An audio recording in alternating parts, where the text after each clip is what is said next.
Bonjour, je vous avais dit que par souci d'éthique personnelle, je ne vous présenterai pas d'autres tirages de cas de disparition, à moins que ça fasse un bout de temps que la personne est disparue et ou qu'il n'y ait pas de carte violente explicite entre guillemets dans le tirage.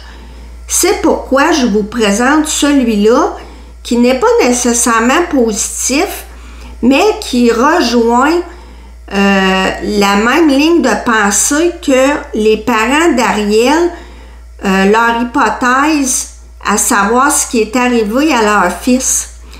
Donc, on y va. Ici, avec la mort, les parents passent à une autre étape.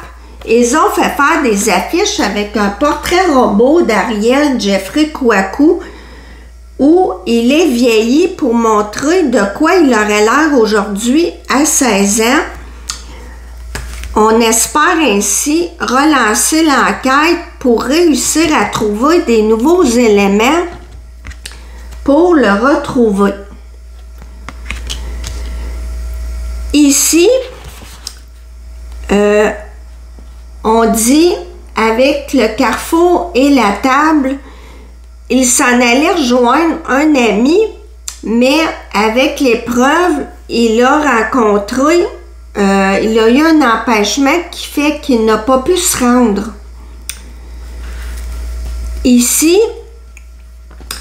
la tempérance, c'est que on nous dit un peu n'importe quoi, on tempère les choses et pour moi ici, l'étoile de la femme, ça peut représenter la SQ.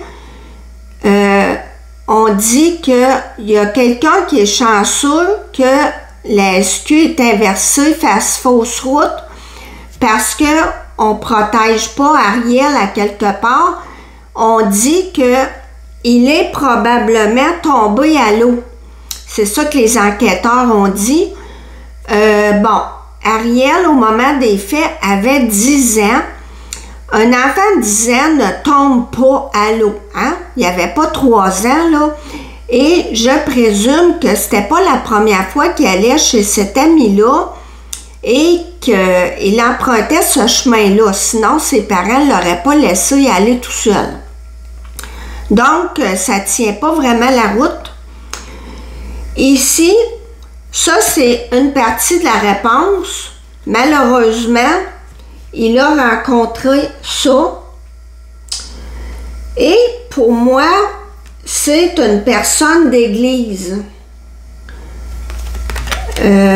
Et on dit ici que on est sans nouvelles et c'est pas bon signe après toutes ces années. Et voyez-vous ici en synthèse, on a le pape. Pour moi, c'est vraiment un homme d'église qui lui a tendu un piège. J'ai pigé d'autres cartes. Ici, on parle de l'apparence et voyez-vous, tous ces hommes-là ont le même habit. Ça veut dire vraiment, ça vient appuyer cette thèse-là. Et ça vient dire aussi qu'effectivement, il n'est pas du tout tombé à l'eau. Et on dit que pour cet homme-là, ce qui est le plus important, c'est de sauver les apparences. Hein? Voyez-vous, là, tout est impeccable. Là. Le gazon est bien tondu. Donc, c'est quelqu'un que rien ne paraît. Et ce qu'on disait aussi, c'est que ce qui est merveilleux, c'est que cet homme-là est gravement malade. Moi, je pense qu'il est en fin de vie. C'est merveilleux, oui et non, parce qu'il faudrait vraiment qu'il parle et dise où est Ariel et ce qui est arrivé. C'est ce que je souhaite pour les parents, la famille, tous ceux qui connaissent Ariel et qui ne souhaitent, même nous, qui souhaitent son retour, qu'il soit retrouvé vivant, en santé.